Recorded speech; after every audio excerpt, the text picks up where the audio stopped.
Jangan lupa subscribe YouTube channel Metro TV News dan nyalakan notifikasi.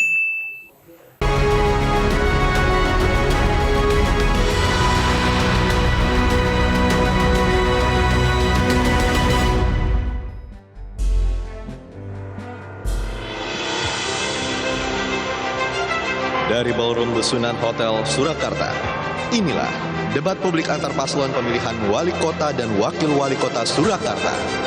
Kita sambut moderator kita malam ini, Wahyu Wiwoho dan Eva Wondo.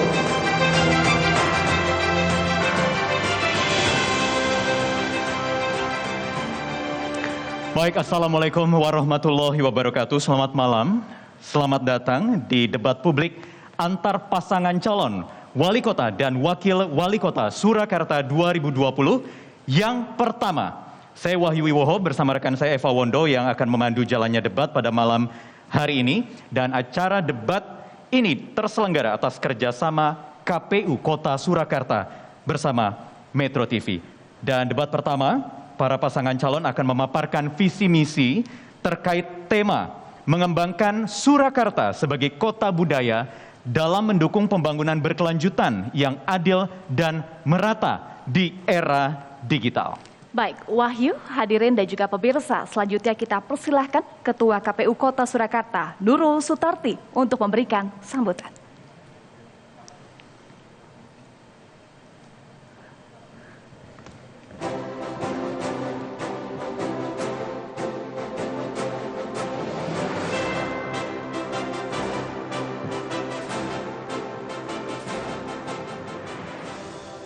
Selamat malam. Assalamualaikum warahmatullahi wabarakatuh. Salam sejahtera untuk kita semua. Shalom, berkah dalam, Om Swastiastu, Namo Buddhaya, salam kebajikan. Yang saya hormati rekan-rekan Komisioner KPU Kota Surakarta, ada Pak Kajat, Bu Puji, Pak Bambang, dan Pak Suryo. Yang saya hormati Ketua Bawaslu, Pak Budi Wahyono, dan juga segenap jajaran Sekretariat KPU Kota Surakarta. Yang saya hormati pasangan calon nomor urut 1, Mas Gibran Raka Buming Raka dan Bapak Teguh Prakosa, beserta tim kampanye pasangan calon nomor urut 1. Yang saya hormati pasangan calon nomor urut 2, Bapak Bagio Wahyono dan Bapak Suparjo Francisco Saverius, beserta tim kampanye pasangan calon nomor urut 2. Dan seluruh pemirsa Metro TV dimanapun berada. Pertama-tama mari kita panjatkan puji syukur kehadirat Tuhan Yang Maha Esa, karena malam hari ini KPU Kota Surakarta bisa menggelar debat publik antar pasangan calon untuk yang pertama. Dan saat inilah ajang para pasangan calon baik nomor urut 1 maupun nomor urut 2 untuk meyakinkan pemilih, khususnya pemilih warga kota Surakarta, bahwa pasangan calon yang layak untuk menjadi pemimpin kota Surakarta 4 tahun atau 5 tahun ke depan dengan menunjukkan visi, misi, dan program yang memang betul-betul dibutuhkan oleh masyarakat kota Surakarta. Untuk itu, kami juga mengucapkan terima kasih kepada seluruh pihak yang telah menyukseskan acara debat publik pada malam hari ini, dan khususnya media partner Metro TV yang selama ini bekerja untuk mewujudkan acara debat publik malam hari ini. Dan terakhir, saya mengajak warga kota Surakarta yang sudah mempunyai hak pilih, pastikan bahwa kalian menjadi pemilih yang cerdas pada tanggal 9 Desember 2020 menggunakan hak pilih Anda pasti aman. Terima kasih. Wassalamualaikum warahmatullahi wabarakatuh. Om Santi Santi Om, Shalom, berkah dalam. Baik, terima kasih Ibu Nurul Sutarti atas kata sambutannya, Ketua KPU Kota Surakarta. Dan Eva, sudah siap? Siap tentunya, Wahyu. Pemirsa juga sudah siap, langsung saja kami perkenalkan, kami hadirkan para pasangan calon wali kota dan wakil wali kota Surakarta untuk periode 2020-2025. Langsung kita panggilkan yang pertama pasangan calon nomor urut 1, Gibran Raka Buming Raka dan Teguh Prakosa.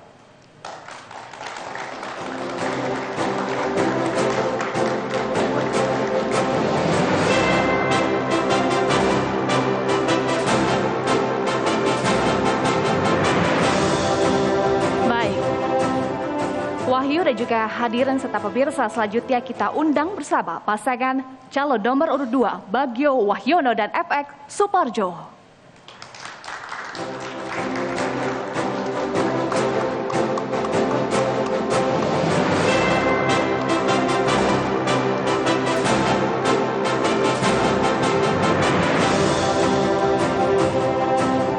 Baik hadirin sekalian, kedua pasangan calon sudah siap di atas panggung untuk memulai debat pada malam hari ini. Namun sebelumnya marilah kita bersama-sama menyanyikan lagu kebangsaan Indonesia Raya. Untuk itu hadirin sekalian kami mohon untuk berdiri.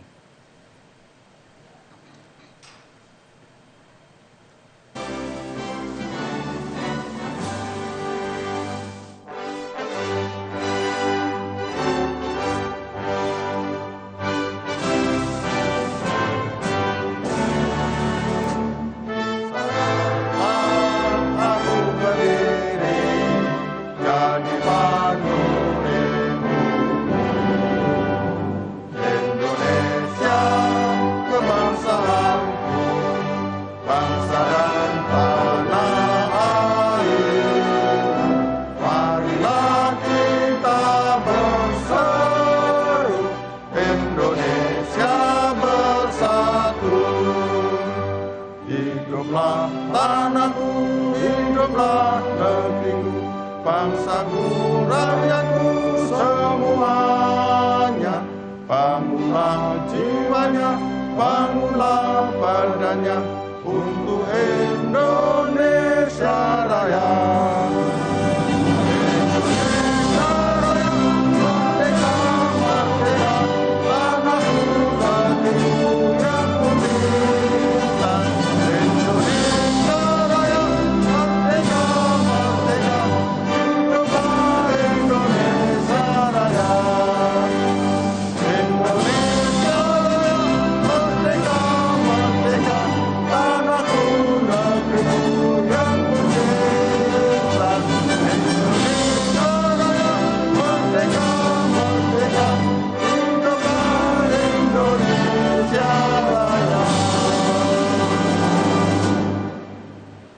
Baik, hadirin kami persilakan untuk duduk kembali. Dan juga kami persilakan kepada kedua pasangan calon untuk menempati tempat duduk yang telah disediakan. Hadirin sekalian, sebelum memulai debat pada malam hari ini, kami akan membacakan tata tertib jalannya debat untuk para pasangan calon yang akan kami gelar sesaat lagi.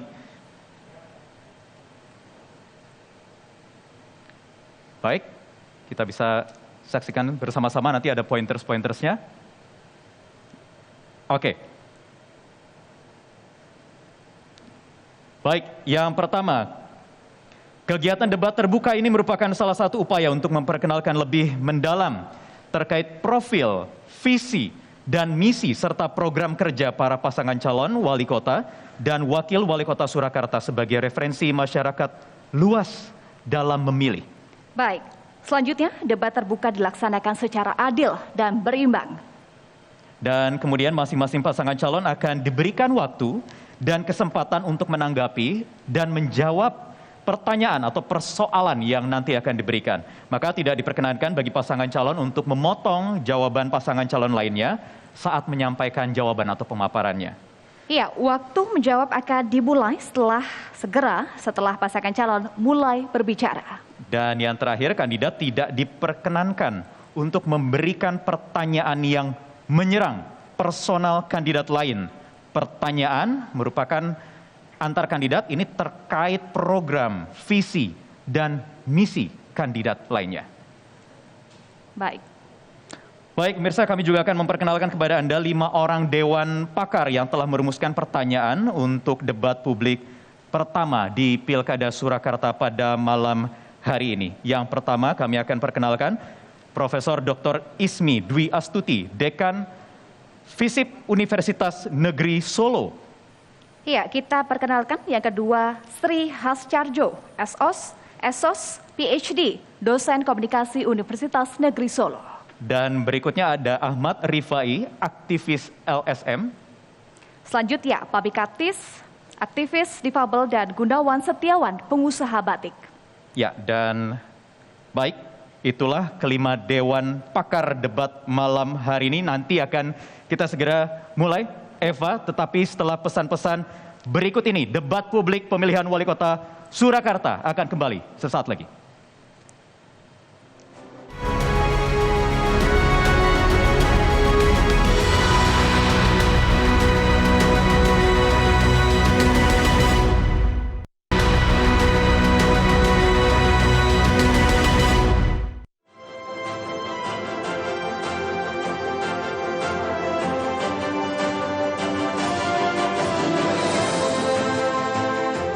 Pemirsa, Anda kembali di debat publik antar paslon Pilwalkot Surakarta 2020.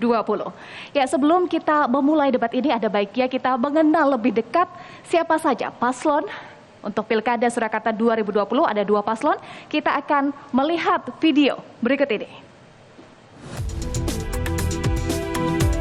Jelang pemilihan serentak yang akan dilaksanakan pada 9 Desember 2020 dan diikuti 270 daerah yaitu 9 provinsi, 37 kota, dan 224 kabupaten. Tidak terkecuali kota Surakarta, Jawa Tengah, yang juga melakukan pemilihan untuk wali kota dan wakil wali kota periode 2020 hingga 2025. Diikuti oleh 2 pasangan calon, yaitu Gibran Rakabuming Raka, Teguh Prakosa, dan Bagio Wahyono, Suparjo Franciscus Saverius. Pasangan nomor urut 1, Gibran Rakabuming Raka Teguh Prakosa, diusulkan oleh Partai Demokrasi Indonesia Perjuangan. Dengan misi memastikan agar tidak terjadi peningkatan COVID-19, memajukan tata ruang, pariwisata, dan pelestarian budaya untuk kemajuan kota.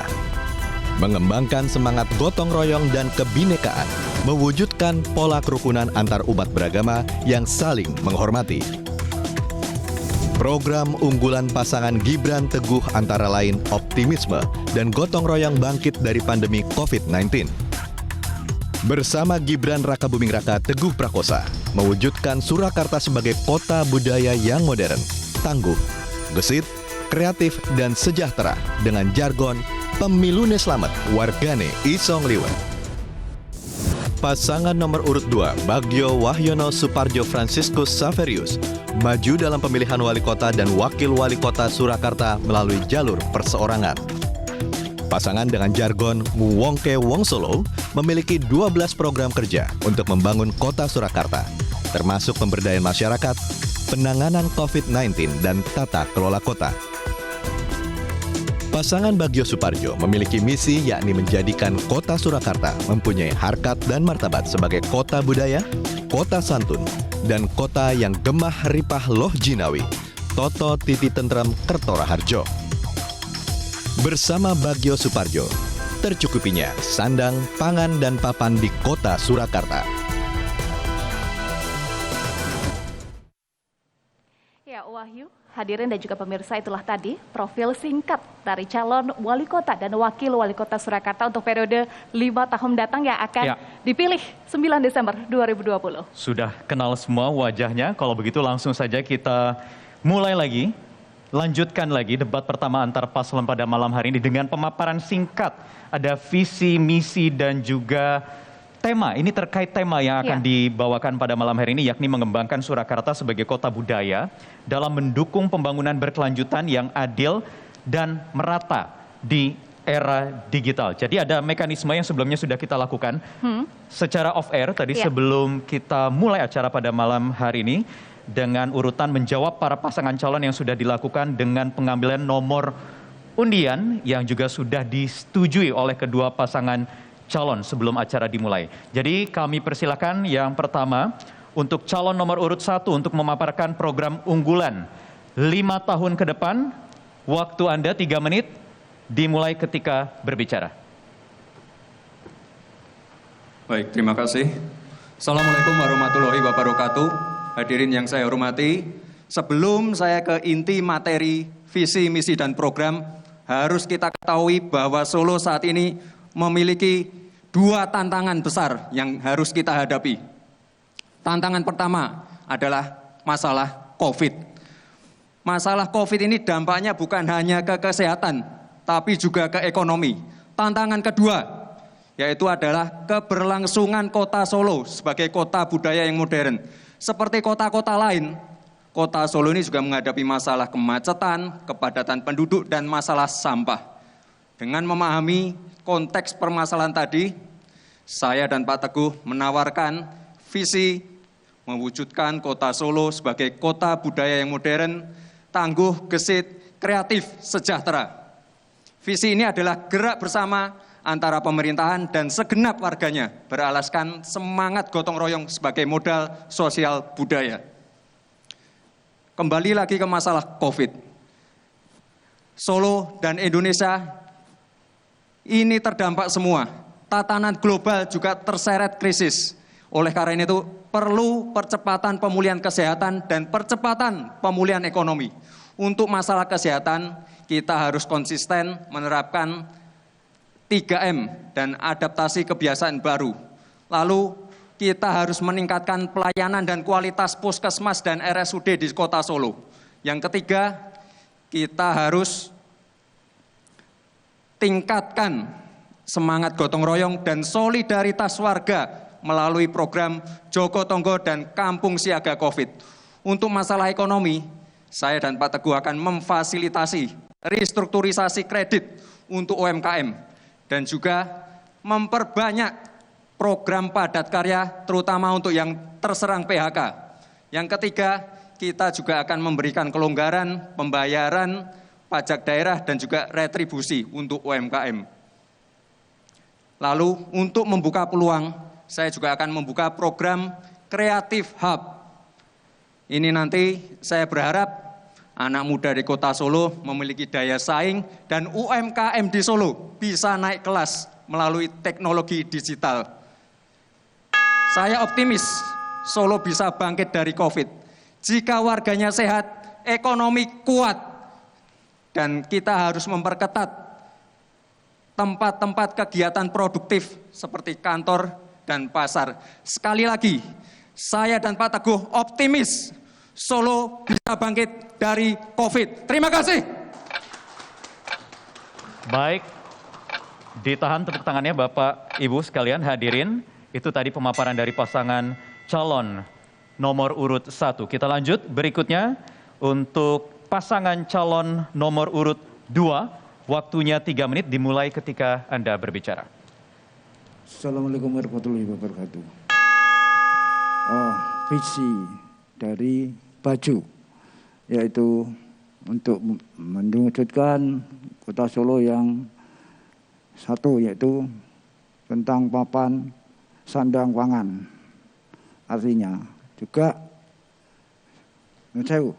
maaf nih, juga itu untuk kepentingan kota Solo. Yang kedua adalah menciptakan kota Solo menjadi kota yang gemah lipah loh jinawi toto titik tentrem kerto raharjo. Arti sebuah sandang untuk kota Solo, yaitu bahwa yang kita artikan kota Solo itu adalah kota yang harus kembali ke adab-adab orang timur, yaitu menjaga unggah-ungguh, toto kromo, gotong royong, toleransi, saling menghormati, menghargai.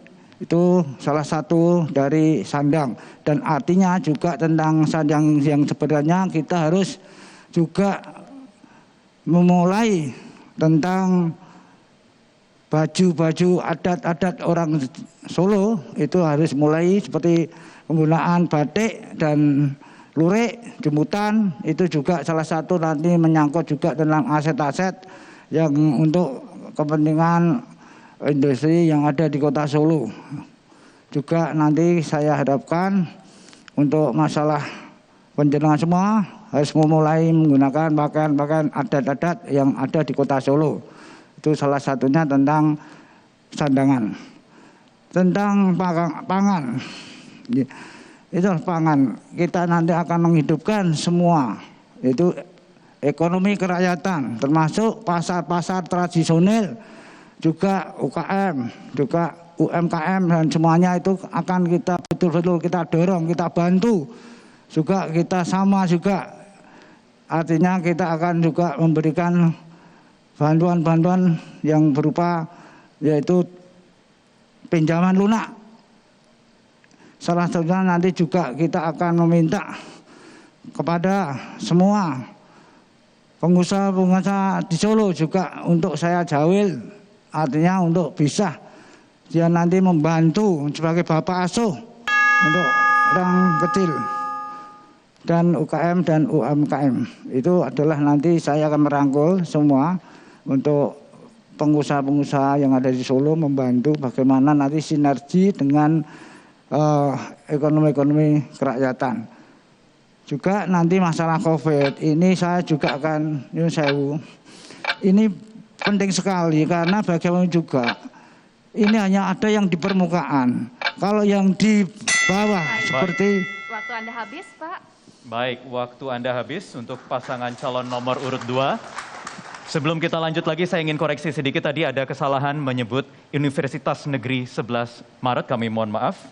Tadi sudah disampaikan visi misinya. Jadi kita lanjut lagi. Sudah simak bersama ya tadi visi misi dari paslon nomor urut 1 dan juga paslon nomor urut 2. Kita masih akan lanjutkan lagi debat publik antar paslon Pilkada Surakarta 2020 usai jeda. Tetaplah bersama kami.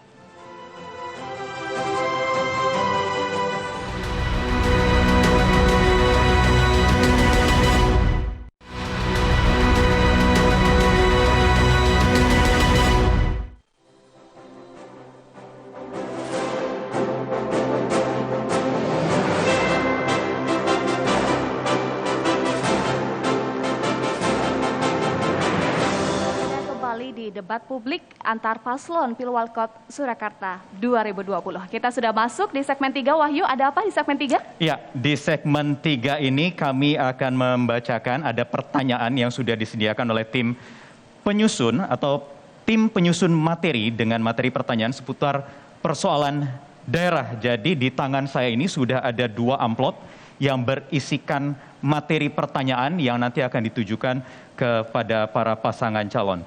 Yang pertama ini, kesempatan pertama akan diberikan dulu ke nomor urut 2. Saya akan bacakan nomor urut 2. Saya buka dulu, ini amplopnya masih disegel oleh KPU. Baik, saya bacakan tema menyelesaikan persoalan daerah. Pandemi COVID-19 mendatangkan dampak negatif sekaligus positif bagi masyarakat Kota Surakarta. Terdapat berbagai macam tantangan sekaligus peluang yang apabila dikelola dengan baik akan membuat masyarakat tumbuh dan berkembang seiring dengan era adaptasi kebiasaan baru.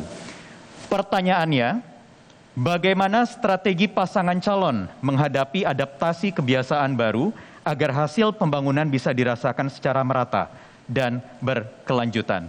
Kami persilakan untuk menjawabnya. Waktu Anda 2 menit dimulai ketika Anda berbicara.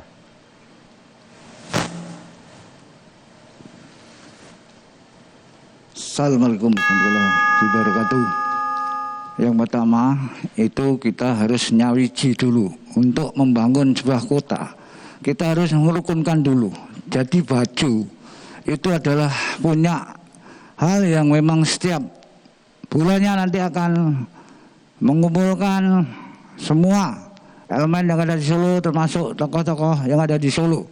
Kita hadirkan, kita rawuhkan untuk rembuk wong Solo. Yang artinya nanti kita akan mengetahui bagaimana persoalan-persoalan daerah yang ada di kota Solo. Artinya itu juga nanti akan mengetahui betapa kota Solo saat ini memang penuh sekali yang sudah kita lakukan door to door. Itu banyak sekali persoalan-persoalan yang ada di kota Solo. Juga permasalahan kota Solo menyangkut dengan adanya kota budaya, yaitu antara Sriwedari, juga Keraton Surakarta Diningrat. Itu juga butuh sekali sentuhan-sentuhan yang harus diperbarui atau direhab kembali. Itu salah satunya. Jadi kita itu nanti untuk menyundang pariwisata jangan sampai menjadi Jogja semalam.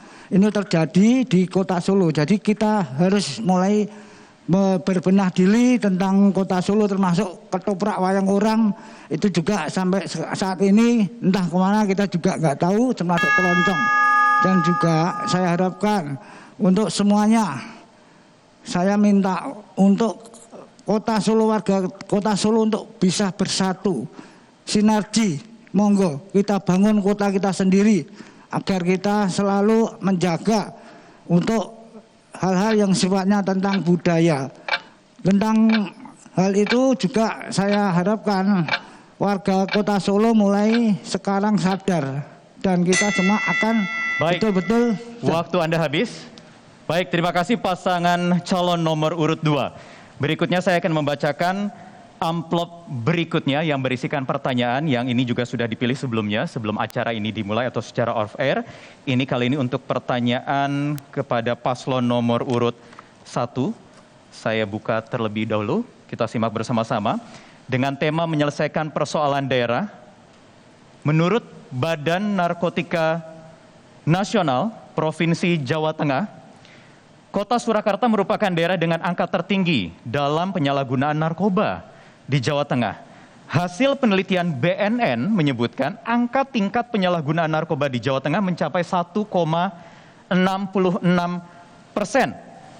Pertanyaannya, bagaimana kebijakan dan strategi pasangan calon untuk mereduksi penyalahgunaan dan peredaran gelap narkoba di Kota Surakarta? Waktunya 2 menit, dimulai ketika Anda berbicara. Baik, terima kasih. Angka penyalahgunaan narkoba di Kota Solo ini cukup tinggi, ada di angka 1,66%. Kedepannya, jika saya diberikan amanah, saya harus memposisikan diri saya sebagai role model. Kita mulai dulu dari lingkungan Pemkot. Tidak boleh ada ASN yang masuk ke lingkaran narkoba ini. Kita akan lebih merutinkan program-program seperti tes urin. Di sekolah dengan kerjasama dinas-dinas terkait, kita juga harus secara konsisten memberi edukasi ke anak-anak sekolah tentang bahaya narkoba ini. Lalu kita juga akan bekerja dengan BNN. Ini bandar-bandar narkoba, perdagangan gelap narkoba di Solo ini harus disikat. Lalu agar anak-anak Solo, anak-anak muda Kota Solo ini memiliki tempat untuk bisa mencurahkan kreativitasnya, saya akan membuat program Creative Hub dan juga membangun public space agar anak-anak Solo ini bisa membentuk ekosistem yang produktif, ekosistem bisnis yang dikomandoi anak-anak muda, dan saya yakin dengan space yang produktif seperti ini, anak muda akan terhindar dari narkoba. Saya yakin anak-anak muda Kota Solo ini bisa bebas dari narkoba. Terima kasih.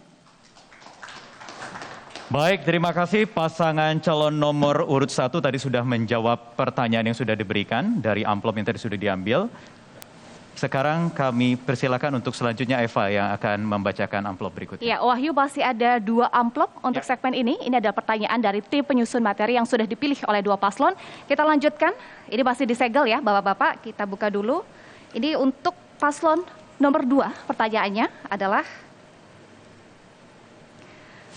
pada saat ini banyak sekali masyarakat yang mengalami miskin saat pandemi COVID-19, khususnya pada masyarakat rentan seperti difabel, masyarakat pinggiran bantaran sungai, rel kereta api, lansia, dan lain-lain, seperti kehilangan pekerjaan dan ketidakmampuan mengcover kesehatan diri karena kecacatan. Pertanyaannya adalah, bagaimana strategi penanganan pasangan calon terhadap masalah tersebut sehingga mereka mampu untuk bangkit lagi?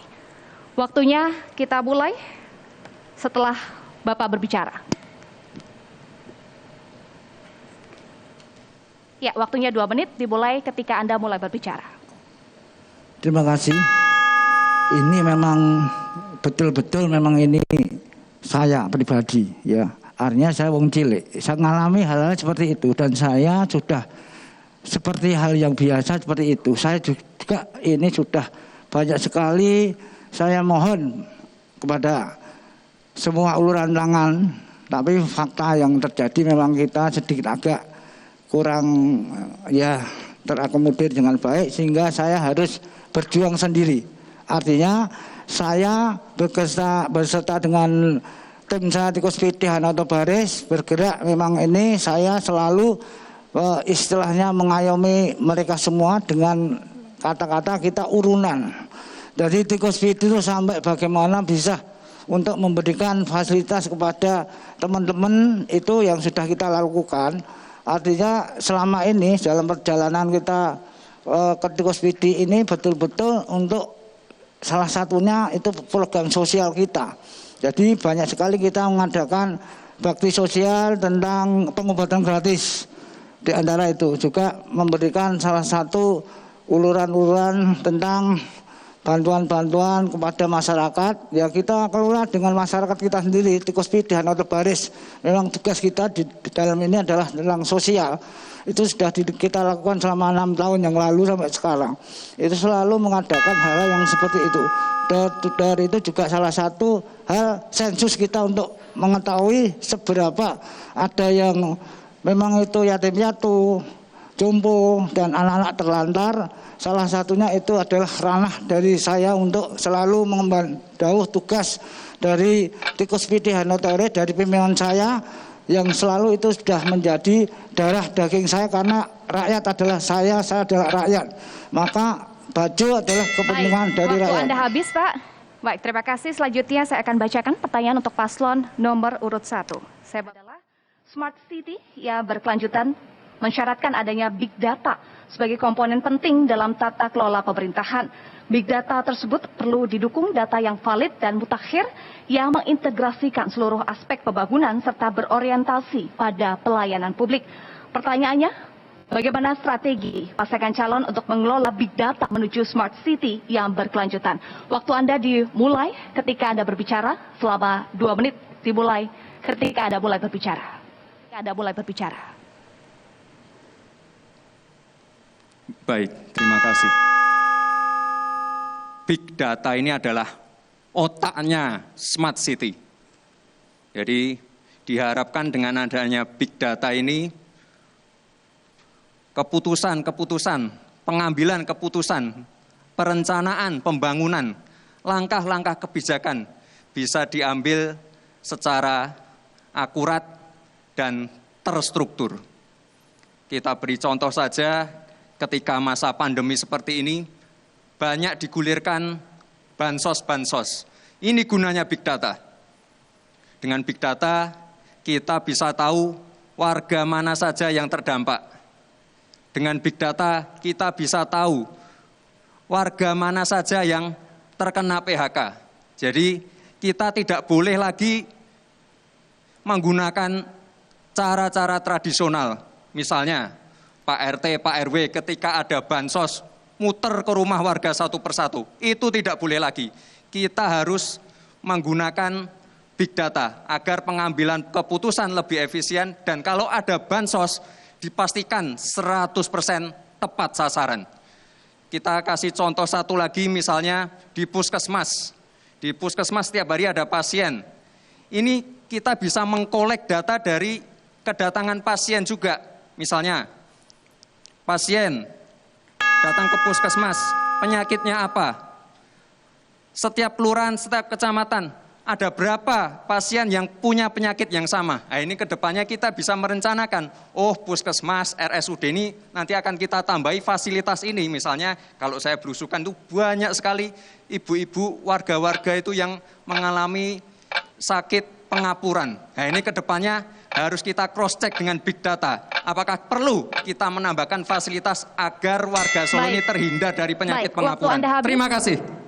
Baik, terima kasih untuk paslon nomor urut 2 dan juga paslon nomor urut 1 yang sudah menjawab pertanyaan dari tim penyusun materi debat untuk hari ini. Baik, nanti masih ada pertanyaan-pertanyaan lanjutan, tapi tahan dulu, bersabar, kita akan lanjutkan lagi nanti di segmen berikutnya. Tetap bersama kami.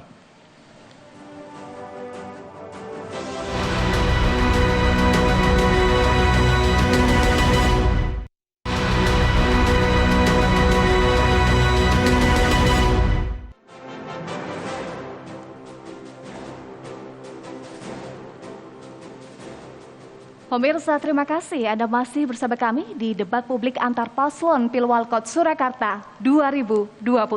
Kita masih akan mendengarkan jawaban dari masing-masing paslon, tapi ada yang menarik Wahyu dalam segmen ini karena nanti ketika kami memberikan pertanyaan ini, nanti paslon lainnya bisa memberikan tanggapan dari jawaban dari paslon yang diberikan pertanyaan.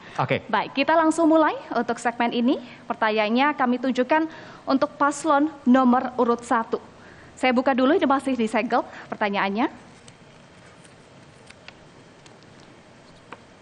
Ya, persoalan mendasar yang seringkali dihadapi oleh suatu daerah adalah penyediaan pelayanan dasar yang mampu memenuhi kebutuhan masyarakat di sektor sanitasi, air minum, perumahan, dan penurunan luas kawasan kumuh. Pertanyaannya adalah strategi apa yang akan paslon pilih untuk memecahkan masalah tersebut? Waktu Anda kita akan mulai sejak Anda mulai berbicara.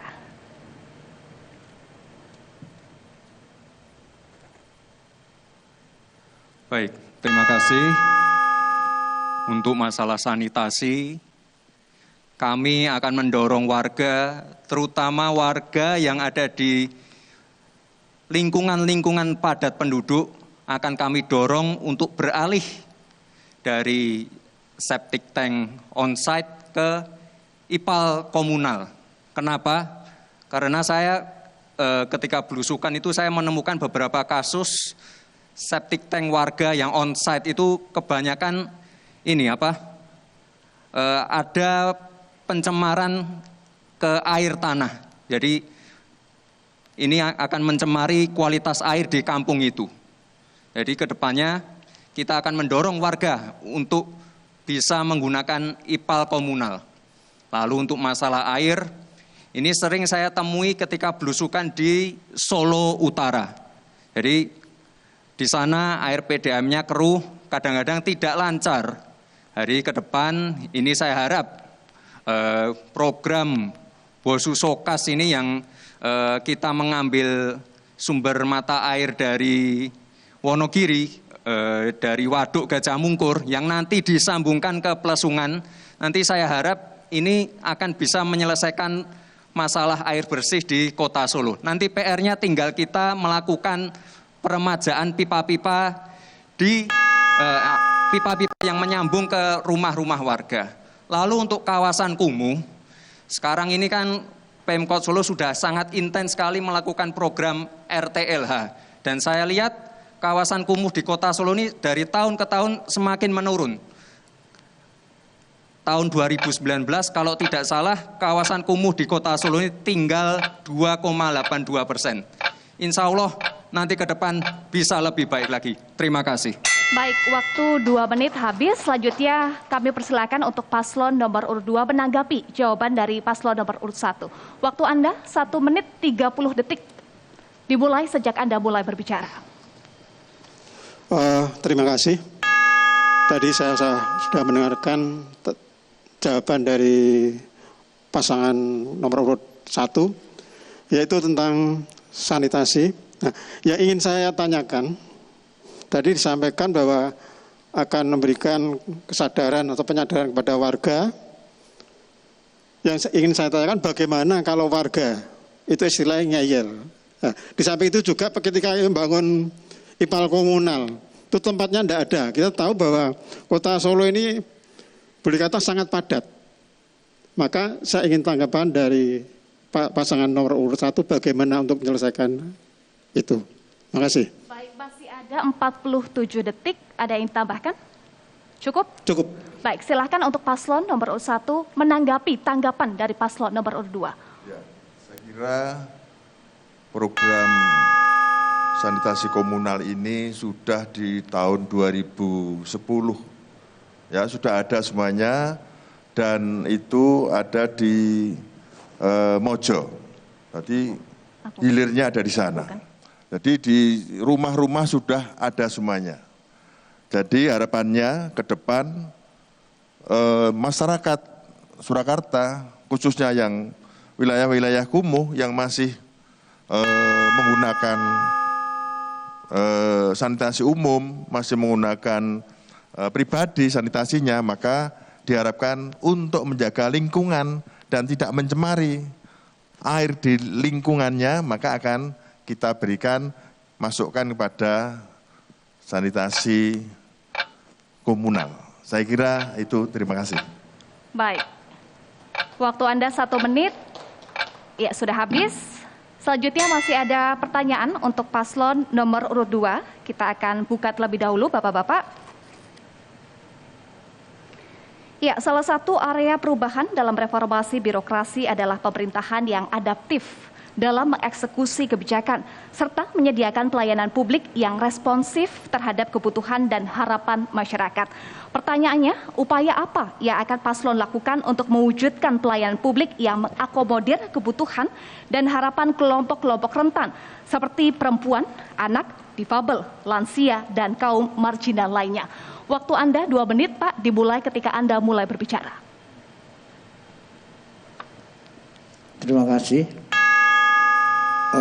Untuk mengatasi hal-hal yang seperti birokrasi yang seperti itu, memang saat ini saya independen baju, jadi saya itu merdeka. Artinya saya nanti juga akan merevisi atau melakukan evaluasi dulu. Hal itu penting sekali karena baju hadir dari hal yang baru, jadi saya nanti akan koordinasi dengan semuanya kepala-kepala dinas yang terkait, dan nanti saya akan betul-betul mengetahui di mana hal-hal masa lalu dan masa sekarang untuk masalah penanganan yang seperti itu. Karena penting sekali Bajo sebagai independen itu fleksibel. Artinya nanti rakyat yang akan betul-betul kita mintai aspirasi, betulkah itu, dan memang harus saya tahu sendiri. Jadi nanti banyak sekali data-data yang selama ini itu selalu data yang kurang akurat. Artinya saya sebagai independen betul-betul nanti justru itu saya akan mendata kembali bagaimana tentang hal-hal yang sifatnya untuk masalah-masalah yang terjadi saat ini, itu betul-betul rakyat betul-betul bisa merasakan.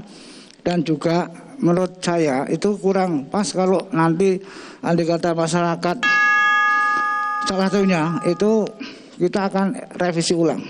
Jadi data-data yang ada itu yang selama ini memang Baju itu sebagai masyarakat awam, sebagai orang biasa, orang cilik, itu juga nanti akan betul-betul mengetahui bagaimana masyarakat keperluan yang memang urgent di dalam masyarakat yang saat ini memang membutuhkan pertolongan-pertolongan yang lebih signifikan. Waktu Anda habis, Pak. Selanjutnya kami berikan kesempatan untuk paslon nomor urut 1 memberikan tanggapan dari jawaban paslon nomor urut 2. Waktu Anda 1 menit 30 detik dimulai ketika Anda mulai berbicara. Baik, terima kasih Pak Bagio, Pak Suparjo. Ini masih tentang pelayanan publik nggih, Pak nggih. Saya ingin menanyakan bagaimana nanti paslon nomor 2 bisa memanfaatkan aplikasi Solo Destination, Pak. Kita lihat sekarang aplikasi itu sudah ada misalnya info perpajakan, info perizinan, dan juga ada info juga kamar-kamar kosong yang ada di rumah sakit. Nah ini gimana Pak caranya nanti agar aplikasi ini lebih optimal lagi dan bisa dimanfaatkan oleh orang-orang banyak. Terima kasih. Baik, masih ada 50 detik, ada yang ditambahkan? Cukup? Baik, silakan untuk paslon nomor urut 2 memberikan jawaban dari tanggapan paslon nomor urut 1. Waktu Anda 1 menit dimulai ketika Anda mulai berbicara. Terima kasih. Terkait dengan pelayanan publik, yang jelas terkait dengan perkembangan teknologi, kita tetap bisa mengikuti, terutama untuk yang dinas-dinas, bahwa pelayanan publik terutama di bidang administrasi, lalu pelayanan tentang hukum, dan juga pelayanan tentang pendidikan. Kita koordinasi dengan setiap dinas-dinas, bagaimana kita memberikan pelayanan dengan cepat dan tepat. Jadi istilah kalau dulu ada waktu beberapa hari, dengan adanya perkembangan teknologi ini bisa 1 hari selesai. Begitu pelayanan sehingga masyarakat begitu puas ketika ingin mendapatkan bantuan pelayanan, baik itu bidang administrasi, pendidikan, ataupun bidang hukum. Saya kira itu tanggapan kami. Baik, terima kasih untuk paslon nomor urut 1 dan nomor urut 2. Masih ada pertanyaan lagi ya, Wahyu? Masih ada 2 amplop, Eva dan juga hadirin sekalian pemirsa yang saya akan bacakan. Saya akan buka kali ini ada pertanyaan untuk paslon nomor urut 2 masih disegel. Kita buka sama-sama. Ya.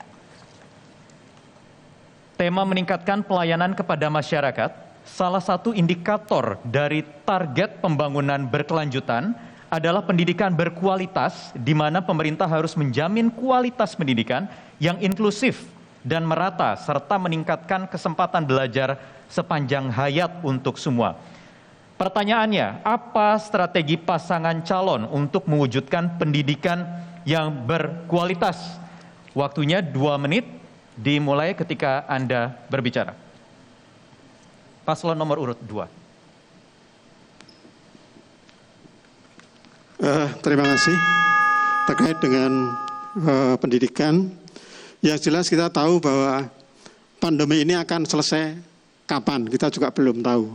Nah, artinya apa? Bahwa kita tidak boleh terjebak di dalam menanti selesainya COVID-19 ini selesai. Nah, yang kita lakukan adalah bagaimana kita memfasilitasi agar pendidikan ini bisa berjalan dengan lancar, bagaimana anak-anak kita, orang-orang muda kita bisa belajar dengan baik. Kita tentu sebagai kepala daerah akan memfasilitasi mungkin dari tingkat TK, SD, SMP, dan lain sebagainya.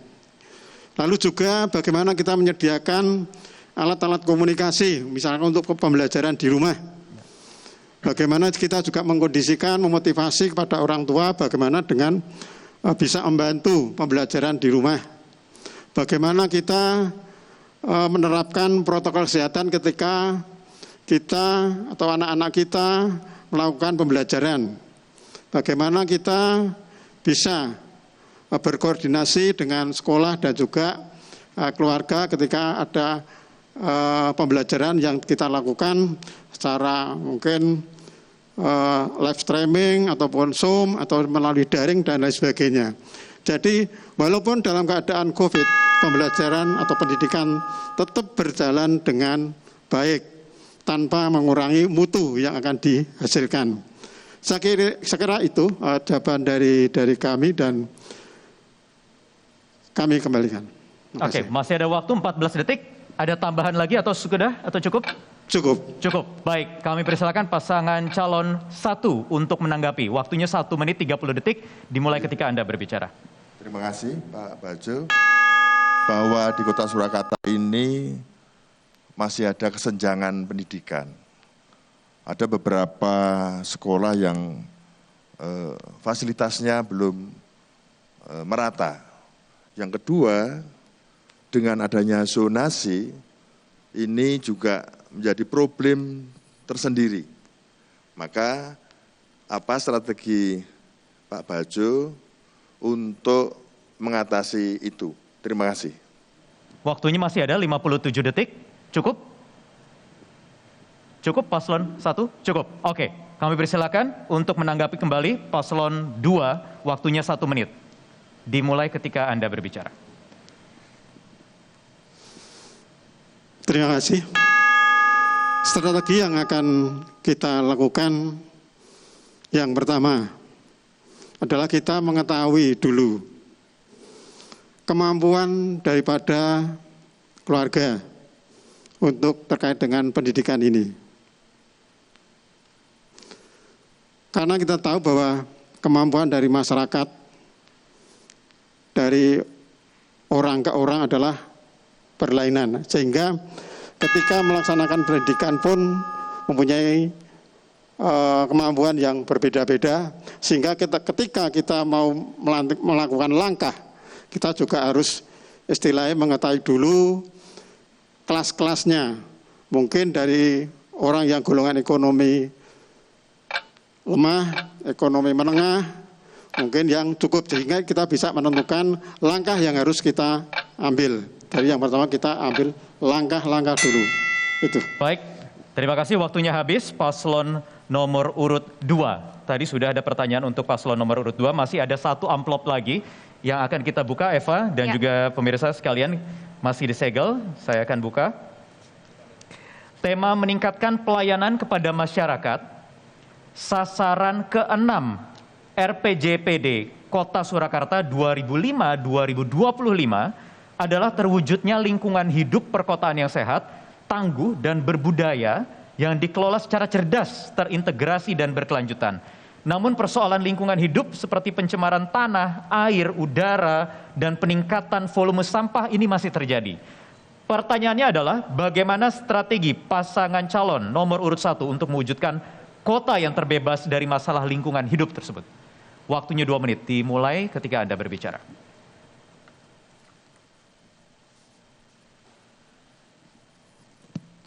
Baik, terima kasih. Ya, Solo seperti kota-kota lainnya juga menghadapi masalah-masalah seperti sampah, masalah pencemaran udara, dan lain-lain. Untuk masalah sampah, ini kan sekarang TPS sudah mulai ditutup dan digantikan oleh mobile TPS. Jadi, ke depan kita juga ingin sekali lagi, sebagai role model, lingkungan Pemkot juga harus menginisiasi dan mencanangkan program paperless, sehingga akan mengurangi sampah di lingkungan Pemkot. Ya, harapannya ini bisa diikuti oleh swasta juga. Lalu kalau kita lihat di beberapa tempat, di beberapa kampung juga warga ada yang sudah menginisiasi program bank sampah. Ini sampah organik, warga-warga di kampung bisa mengelola itu untuk menjadi pupuk kompos cair, lalu sampah anorganiknya ditimbang, lalu disetorkan ke pengepul, biasanya itu dimasukkan ke kas RT. Nah, ini program-program seperti ini yang harus kita galakkan lagi, apalagi ini adalah program yang diinisiasi oleh warga. Dan untuk masalah pencemaran udara, tahun 2021 nanti ada 4 koridor baru bus BST dan juga 6 koridor feeder. Ini harapannya warga mau menggunakan transportasi umum. Jadi ini akan sangat mengurangi polusi udara. Saya juga akan mendorong warga, terutama anak-anak muda untuk memanfaatkan, nanti akan saya bikin yang namanya bike sharing. Ya, insya Allah nanti bisa mengurangi polusi udara di Kota Solo. Terima kasih. Baik, paslon 1 tahan tepuk tangan ya hadirin sekalian.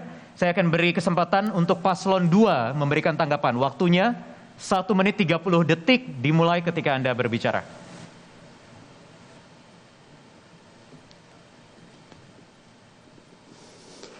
Oke, terima kasih.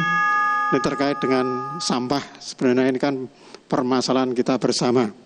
Tadi disampaikan oleh paslon nomor urut 1 bahwa ada cara-cara yang akan dibuat terkait dengan sampah ini. Nah, yang ingin saya tanyakan, bagaimana langkah yang akan diambil oleh paslon nomor 1 andai kata kesadaran warga itu kurang. Artinya apa? Setiap hari sampah akan bertumpuk-tumpuk, bahkan tidak bisa diolah, dan akhirnya diangkut oleh bagian sampah dan dikumpulkan suatu tempat. Nah, ini yang ingin saya tanyakan, bagaimana seandainya nanti tempat pengepul sampah itu sudah penuh, mau dipindahkan kemana? Kita tahu bahwa Kota Solo ini begitu sempit. Itu saja pertanyaan dari kami. Cukup? Masih ada 30 detik? Cukup. Cukup, baik. Kami persilakan paslon 1, waktunya 1 menit. Ya, jadi begini, Pak Bajo, dalam rangka kita mengatasi sampah, saya kira kesadaran masyarakat di Kota Surakarta pada umumnya sudah benar-benar menyadari.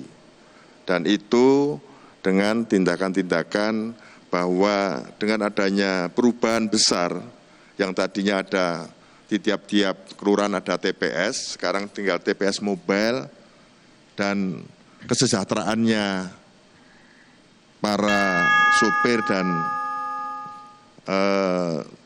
pemungut sampah ini juga UMK, saya kira kesadaran ini bisa dibangun bersama-sama. Kapan lagi kalau kita ingin betul-betul lingkungan kita sehat, maka ke depan ini akan menjadi tantangan kita semua, tantangan masyarakat Surakarta, bagaimana lingkungan di Kota Surakarta ini bisa bersih kembali. Terima kasih. Baik, pas waktunya ya, sudah habis. Terima kasih Paslon 1 dan juga Paslon 2. Ini sudah selesai amplop-amplop dari tim penyusun materi, Eva dan juga pemirsa. Kita tutup dulu segmen ini, nanti berikutnya juga masih ada pertanyaan. Tetapi yang menarik adalah dari Anda, warga Kota Surakarta. Sesaat lagi kita akan kembali usai jeda.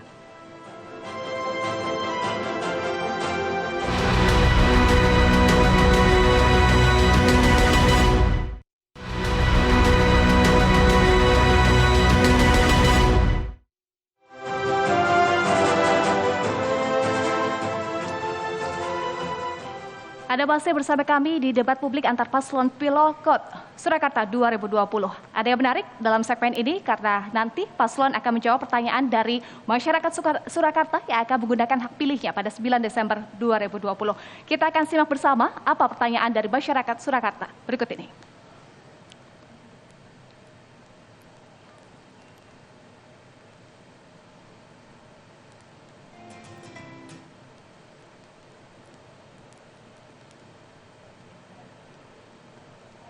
Di sini sudah 35 tahun. Selama ini saya ngontrak. Saya di sini tinggal sama anak saya satu-satunya. Suami saya sudah meninggal 5 tahun. Saya bekerja sebagai asisten rumah tangga.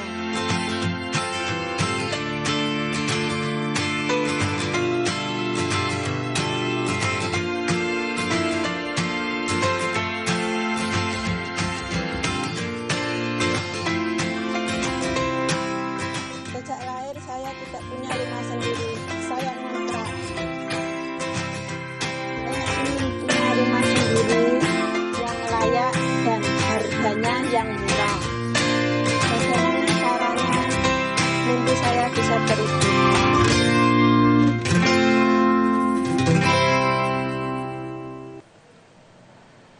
Baik, silahkan paslon 2 untuk menjawab pertanyaan dari masyarakat Surakarta. Waktu Anda 1 menit. Terima kasih.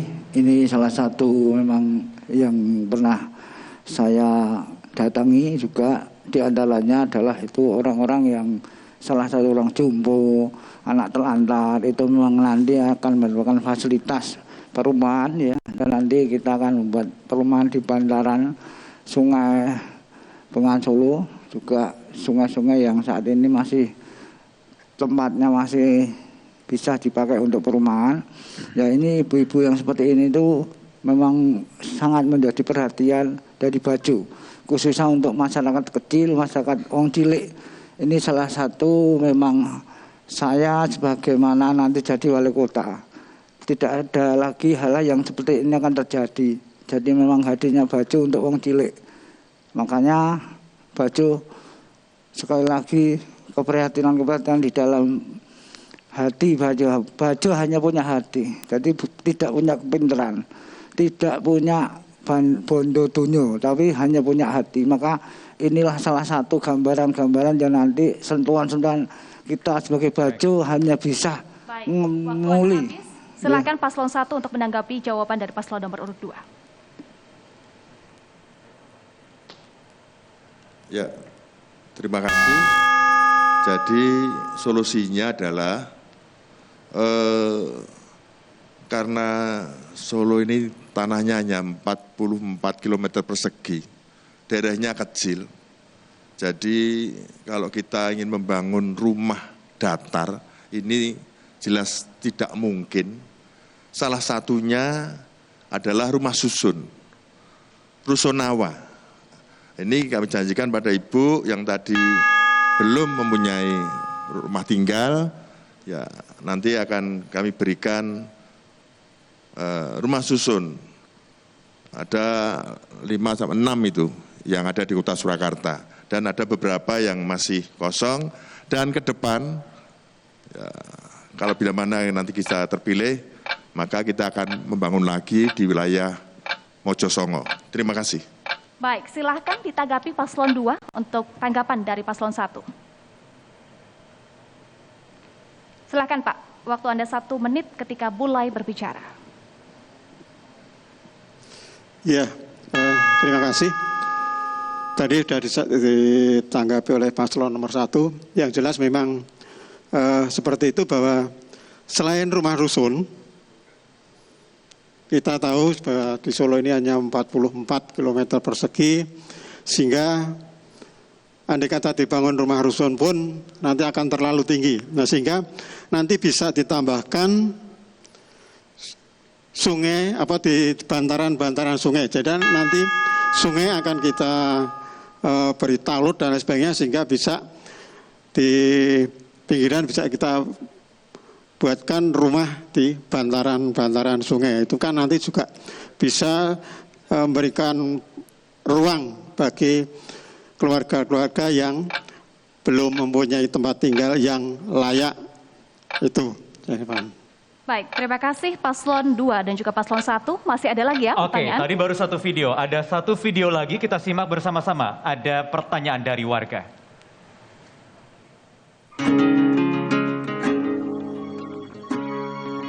Assalamualaikum warahmatullahi wabarakatuh. Nama saya Didi Tugo, umur 43 tahun, tinggal di Rusun Putri Sempo, Blok D.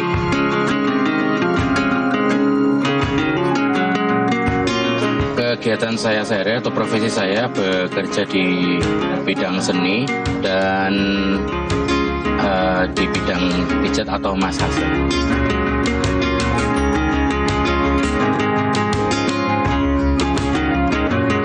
Selama ini menurut saya tentang masalah kebijakan untuk penyandang difabel, terutama tunanetra, memang lahan pekerjaan terbatas.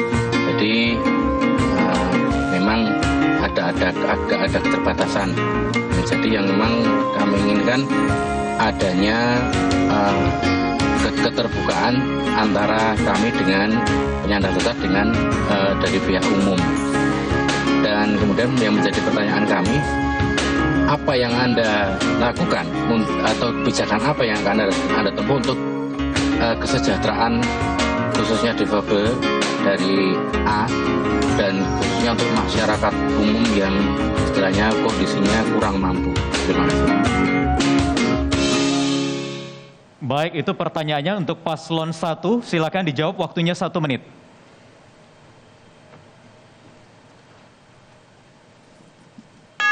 Baik, terima kasih. Kalau prinsip saya dan Pak Teguh, yang jelas makin terbawah, makin terpuruk, itu makin diprioritaskan. Jadi kalau saya lihat tadi kasusnya Pak Didit, ini kita harus, di tengah pandemi ini kita harus melihat suatu peluang. Jadi di tengah banyaknya mati sektor-sektor pariwisata, ini sebenarnya ada satu sektor pariwisata yang bisa kita kembangkan. Namanya sektor pariwisata wellness tourism. Nah, orang-orang Pak Didit ini, seperti Pak Didit ini nanti bisa berpartisipasi. Yang jelas untuk pemijat nanti akan kami berikan sertifikasi. Ini kedepannya ini menjadi sektor pariwisata yang sangat menjanjikan. Wellness tourism. Terima kasih. Baik, silakan ditanggapi dari paslon 2, waktunya 1 menit. Ya, terima kasih untuk tadi. Ini penting sekali juga. Ya, mudah-mudahan, saya hanya mudah-mudahan apa yang disampaikan sama Mas Gibran itu betul-betul nanti nyata. Hanya itu. Istilahnya ya kita sering lah untuk yang saya ketahui juga hal-hal yang serupa. Tapi masih banyak sekali yang saya door to door ya mengalami hal-hal yang seperti itu. Mudah-mudahan ya saya doakan saja mudah-mudahan nanti betul-betul bisa terlaksana ya. Artinya itu menurut saya ya mudah-mudahan saya akan menjadi saksi dari ya seperti itulah untuk orang-orang yang seperti ini. Kalau baju jelas, baju itu memang tugas baju. Sebagaimana nanti baju akan seperti yang seperti ini adalah tangisan-tangisan baju selama ini. Dan itu pasti kalau baju itu nanti akan mendapatkan satu kesejahteraan dari Baik, pemilihan habis baju. waktunya untuk menanggapi. Kami kembalikan lagi ke paslon 1, waktunya 1 menit.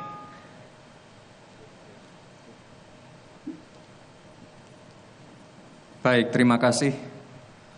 Menyambung ke masalah wellness tourism tadi, saya sudah memberikan pencerahan tadi untuk Pak Didit. Ini nanti ke depannya akan kami kembangkan lagi. Misalnya, selain pemijatan, nanti juga ada pengobatan alternatif dan juga jamu. Ini nggak bisa dianggap remeh ya wellness tourism ini ya, karena di tengah pandemi dan pasca pandemi nanti yang namanya orang ketika berlibur itu nanti yang di nomor 1 kan adalah masalah kesehatan. Dan ini nanti nyambung dengan program kami yaitu Solo sebagai destinasi wisata olahraga. Nyambung dengan wellness tourism. Terima kasih. Baik, masih ada 15 detik, cukup?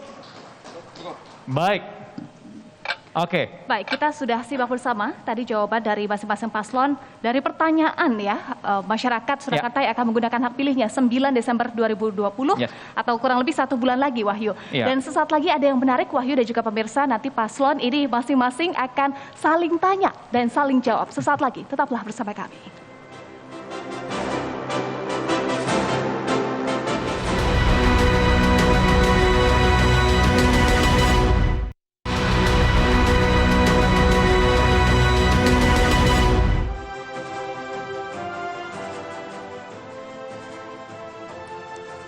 Baik, kembali bersama kami di debat publik calon wali kota dan calon wakil wali kota Surakarta, kerjasama KPU Kota Surakarta dengan Metro TV. Baik, di segmen berikut ini, paslon 1 dan paslon 2 kami beri kesempatan untuk saling bertanya. Kami persilakan terlebih dulu untuk paslon 1 memberikan pertanyaan kepada paslon 2. Waktunya 1 menit.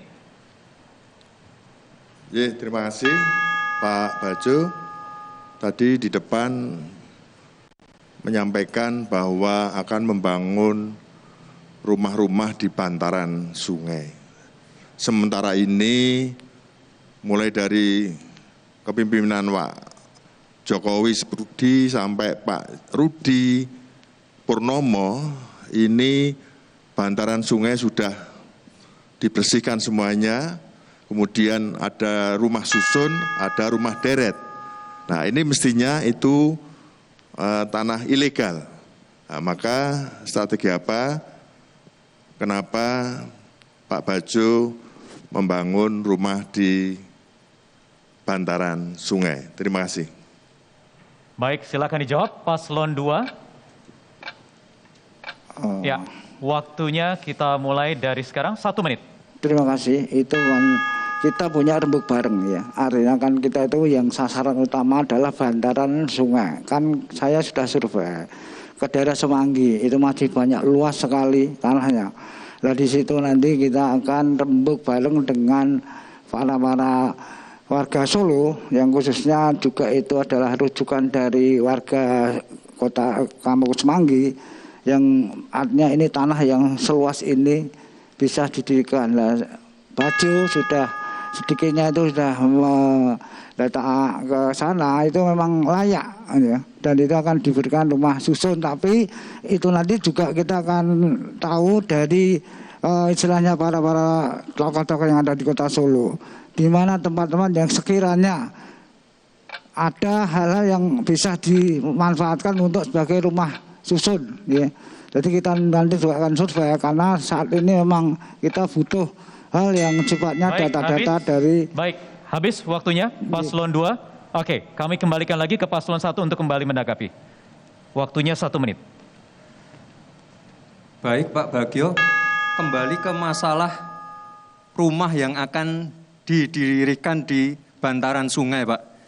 Ini kan kota-kota lain berusaha untuk membersihkan. Ini kok Pak Bagio malah akan membangunnya di bantaran sungai. Ini apa enggak akan melanggar regulasi yang sudah ada sih Pak? Itu aja pertanyaannya Pak. Nggih, terima kasih. Oke, sayang ini sudah terakhir untuk di sesi ini. Jadi sudah. Oke, nanti waktunya mungkin kita bisa dilanjutkan lagi. Karena akan ada kesempatan untuk paslon 2 memberikan pertanyaan ya ke paslon 1. Selanjutnya kita akan berikan kesempatan paslon 2 untuk bertanya kepada paslon 1. Waktu Anda 1 menit. Terima kasih. Saya hanya pengen tanya sama Mas Gibran. Saya mau tanya, jenengan itu kan selalu jargonnya milenial. Lah, apa yang pernah jenengan lakukan untuk pembangunan di Kota Solo ini tentang milenial? Terima kasih. Baik, silahkan paslon 1 untuk menjawab. Waktu Anda juga 1 menit. Baik, terima kasih Pak. Ini kan kita sedang menghadapi era revolusi industri 4.0 dan juga menghadapi era disrupsi. Ini nanti ke depan kita ingin membangun yang namanya Creative Hub, Pak. Jadi nanti di situ berkumpulnya anak-anak kreatif, bisa mencurahkan ide-ide dan kreativitasnya. Nanti juga kita ajarin hard skill, kita akan menyediakan alat seperti alat sablon, alat obras, mesin jahit, mungkin nanti juga ada 3D printing. Kita juga ajarin lagi Pak, masalah-masalah soft skill, misalnya marketing, branding, bagaimana caranya mendapatkan perizinan. Saya yakin Pak, anak-anak muda Solo ini potensial semua dan mampu membuat sebuah ekosistem bisnis yang dikomandoi oleh anak-anak muda. Bukan milenial saja Pak, tapi juga Gen Z Pak. Terima kasih. Baik, selanjutnya silakan paslon 2 untuk memberikan tanggapan. Waktunya Itu- juga 1 menit. Itu nanti atau yang sudah, Mas? Maksud saya yang sebelum ini, apa yang pernah Mas Gibran lakukan sebelum ini? Kalau bukan nanti ya, untuk sebelum ini, apa yang Mas Gibran pernah lakukan untuk Solo? Baik Pak, terima kasih Pak Bagio. Yang sebelum ini, saya kan memulai usaha dari umur 23 tahun Pak. Mungkin di media orang tahunya saya cuma jualan martabak Pak. Tapi saya ini sebenarnya punya bisnis-bisnis lain Pak. Jadi saya selama ini kalau mau dihitung ya pegawai saya udah banyak sekali Pak. Ya itu salah satu sumbangsi saya untuk bangsa ini Pak. Dan sekarang saya nyemplung ke politik ya tujuannya biar saya bisa bermanfaat untuk orang yang lebih banyak lagi Pak. Dan saya tadi bilang masalah kreatif Pak. Karena apa? Karena sebelumnya saya pernah berpartisipasi di acara yang namanya Akademi Instagram Pak. Dan itu sangat-sangat memacu anak-anak muda untuk bisa meningkatkan ini apa? Rasa kewirausahaan. Memulai usaha dari nol, memulai usaha hanya dengan bermodalkan smartphone dan akun sosial media Pak. Ya mungkin kontribusi saya belum banyak Pak, tapi insya Allah ke depan saya bisa lebih lagi. Waktu Anda Mohon habis. doanya, terima kasih. Terima kasih untuk paslon 1 dan juga paslon 2. Oke, baik. Kita tutup dulu untuk segmen ini. Tanya jawab, nanti akan kita lanjutkan lagi di segmen berikutnya. Tetap bersama kami.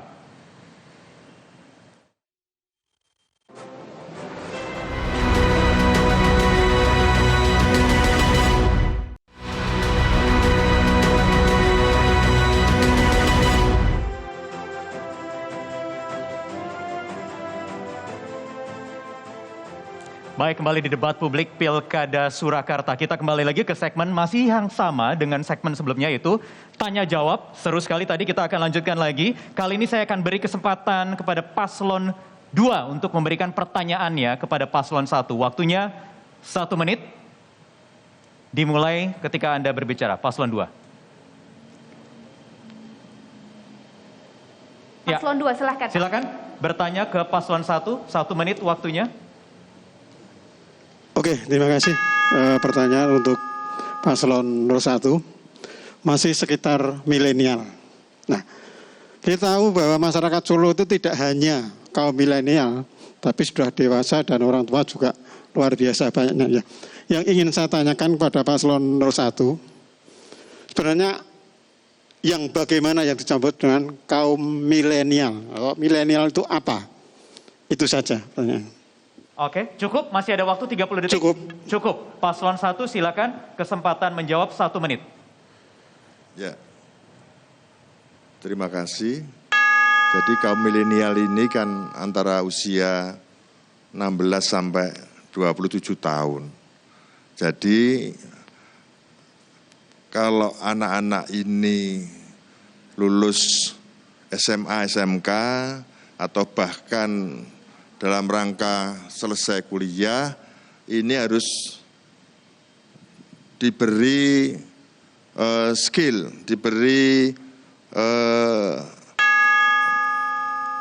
pekerjaan-pekerjaan agar ya dia tidak ke pergaulan bebas, narkoba. Ini menjadi tantangan kita semuanya karena anak-anak milenial ini akan menjadi anak-anak bangsa yang akan tumbuh 10-20 tahun yang akan datang. Saya kira itu. Oke, itu jawaban dari paslon 1. Paslon 2 silakan menanggapi, waktunya 1 menit. Terima kasih. Kalau menurut Baju adalah milenia yang saat ini itu sebetulnya bagaimana milenial itu masih menjunjung etika, budaya, adat, istiadat, tata krama dan sebagainya. Jadi itu salah satunya. Nah, menurut Baju itu adalah hal yang bukan milenial yang kita era-era yang itu benar. Ya memang kita ada hal yang sifatnya kita memberikan pelatihan penelitian, tapi tetap harus menjunjung tentang etika adab-adab orang timur. Itulah milenial yang dimaksud Baju atau yang akan diciptakan Baju, milenial yang tetap menjunjung adat istiadat budaya orang Jawa. Terima kasih. Oke, masih ada waktu. Ingin ditambahkan? 11 detik? Tidak ada? Oke, itu pertanyaan yang tadi disampaikan dari paslon 2. Sekarang? Ya. Selanjutnya? Iya. Ya, silakan Pak. Ya, begini. Kita akan menanamkan pendidikan karakter. Dari mulai SD, SMP, SMA ini kita masukkan pendidikan karakter. Karena kota Solo yang kita cintai ini jangan kehilangan jati diri sebagai kota budaya. Maka yang dikhawatirkan bahwa milenial tidak unggah-ungguh, tidak sopan santun, maka sudah kita tanamkan dulu masalah karakter, pendidikan karakter. Ini penting sekali karena ke depan bangsa ini membutuhkan ya, generasi berikutnya karena kita punya bonus demografi untuk 2045. Saya kira itu. Terima kasih. Baik, itu dari paslon 1. Iya, sekarang giliran paslon 1 untuk bertanya kepada paslon 2. Waktunya juga 1 menit. Oh, yeah. Pak Baju, ini pada masa pandemi. Kita masih pada dunia pendidikan. Kita tidak ingin ada klaster baru anak-anak sekolah. Kira-kira karena kita juga tidak tahu kapan pandemi ini akan berakhir. Nah, kira-kira dari tim paslon nomor 2 ini strategi apa anak-anak ini akan masuk sekolah? Kapan dan bagaimana? Saya kira demikian, terima kasih. Silahkan paslon 2 untuk menjawab, waktunya juga 1 menit.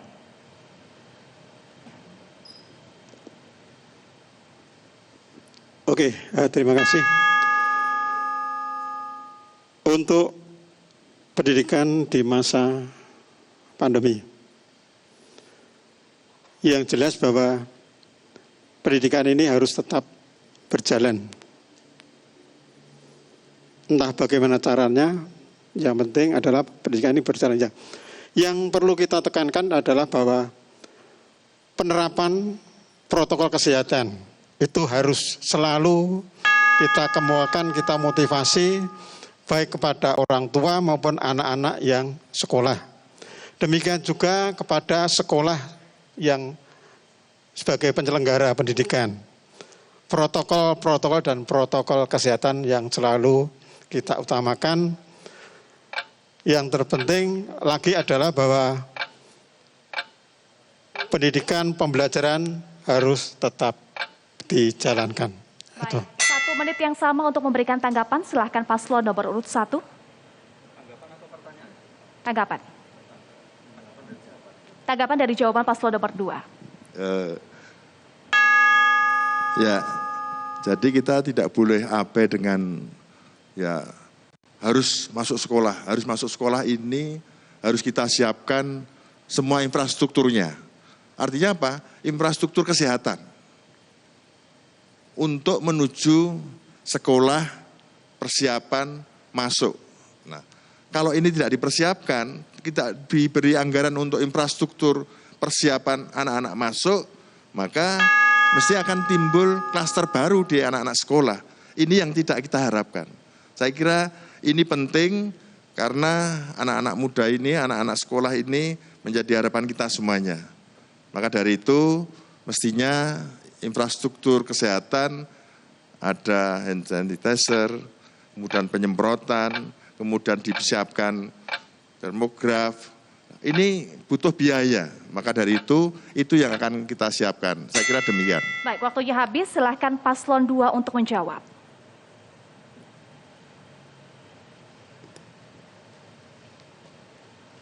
Ya, silahkan untuk menjawab, waktunya 1 menit.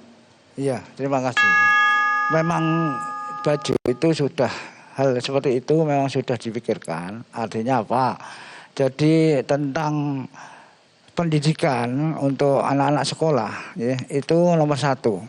Jadi nanti memang harus kita nanti sudah mewacanakan untuk lewat daring atau lewat apa. Nah itu nanti kita juga akan menyediakan sifatnya itu seperti wifi kalau di sekolahan.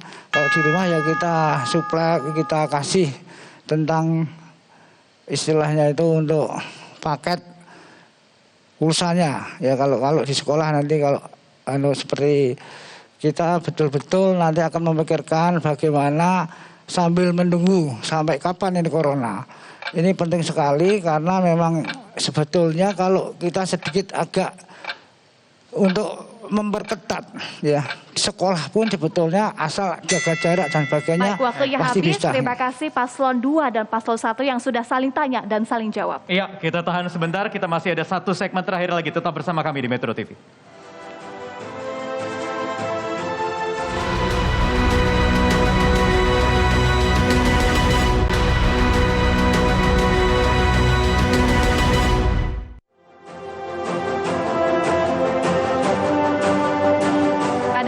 Di debat publik antar paslon Pilwalkot Surakarta 2020. Masih ada 1 kesempatan lagi untuk masing-masing paslon saling tanya dan juga saling jawab. Kita mulai dari paslon 1, silahkan bertanya kepada paslon 2. Waktu Anda 1 menit. Baik, terima kasih Pak Bagio, Pak Suparjo. Nanti kira-kira program apa Pak yang Anda tawarkan agar PAD ini bisa meningkat selama masa pandemi, Pak. Terima kasih. Baik, silahkan paslon 2 untuk menjawab. Waktunya juga 1 menit dihitung ketika Anda mulai berbicara. Terima kasih. Saya akan untuk program yaitu tentang pariwisata dan pasar tradisional. Tentang program pariwisata yaitu tentang hal-hal yang sifatnya saat ini kita harus mulai merehab kembali puing-puing yang saat ini seperti Nun Sewu itu ada keraton yang seperti itu. Ada tentang hiburan untuk orang tua, ketoprak, wayang, dan keroncong itu di mana juga itu nanti unggulan-unggulan saya untuk meningkatkan salah satunya ya, aset wisata. Termasuk nanti akan bermuara sampai nanti ke tempat kerajinan, industri batik, dan nanti sampai ke kuliner. Jadi nanti menyambung itu antaranya untuk aset pariwisata, khususnya untuk meningkatkan hal-hal yang sifatnya nanti PAD-nya itu. Juga nanti salah satunya adalah yaitu tentang membagikan. Baik, waktu Anda habis, paslon 2. Baik, tapi masih ada kesempatan untuk paslon 2, tetapi kali ini memberikan pertanyaan kepada paslon 1. Waktunya 1 menit, paslon 2, silakan bertanya.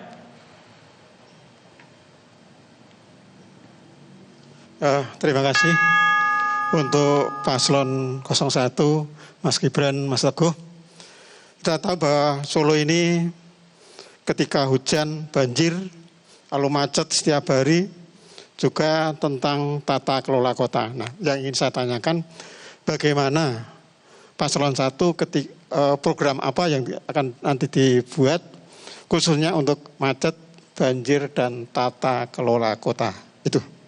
Baik, langsung dijawab 1 menit.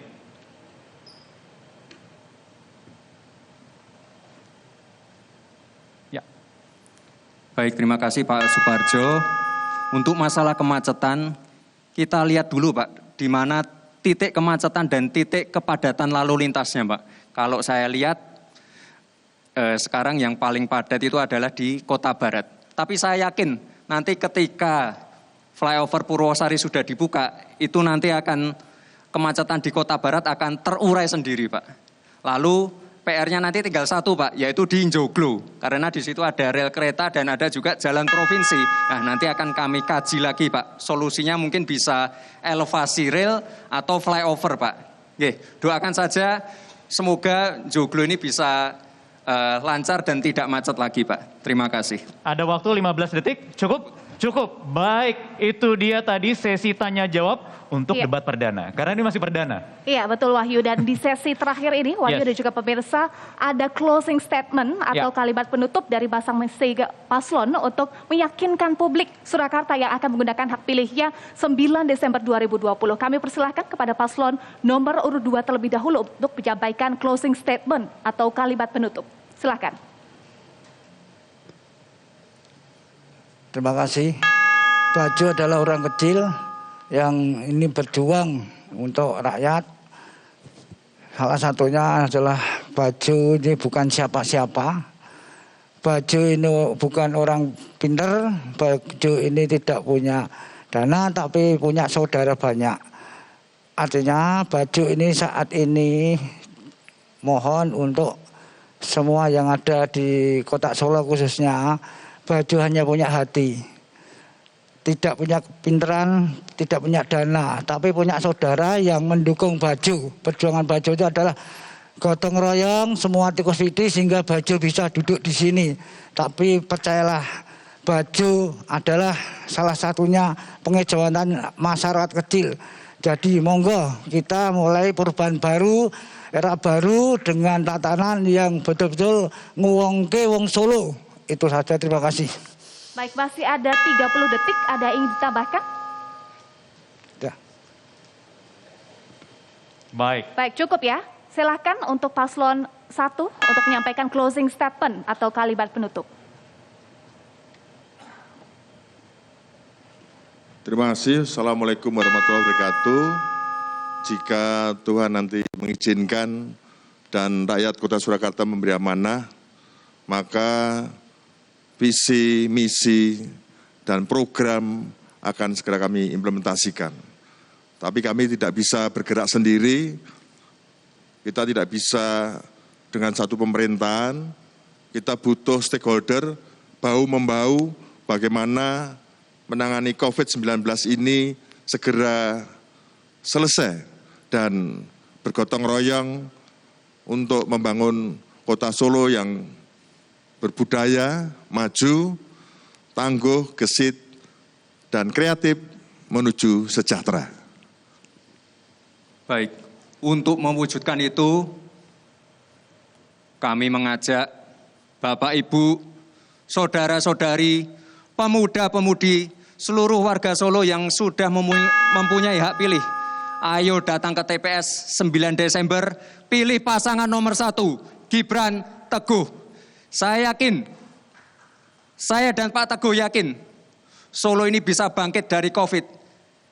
Saya juga yakin, Anda semua yang hadir dan menonton pada malam hari ini, kita semua yakin, Solo dan Indonesia bisa bangkit dari COVID. Jangan lupa 9 Desember, coblos nomor 1, pasangan Gibran Teguh. Waktunya habis, terima kasih. Terima paslon kasih. nomor urut 1 dan paslon nomor urut 2 untuk closing statementnya pada malam boleh hari sekarang ini. karena sudah selesai, saya persilakan hadirin boleh memberikan tepuk tangan yang meriah untuk kedua pasangan calon di debat perdana kali ini. Kalau kurang kita nanti lanjut lagi di debat kedua. Masih ada debat Eva. kedua ya, Wahyu Ya. dan juga pemirsa. Ya, yang jelas semoga ini bisa menjadi referensi Anda, warga Surakarta, untuk masuk ke bilik suara nanti di 9 Desember 2020. Kalau begitu, saya Wahyu Wibowo. Dan saya Eva Waldo. Jangan lupa untuk warga Surakarta, gunakan hak pilih Anda 9 Desember 2020. Wassalamualaikum warahmatullahi wabarakatuh. Sampai jumpa. Terima kasih. Terima kasih.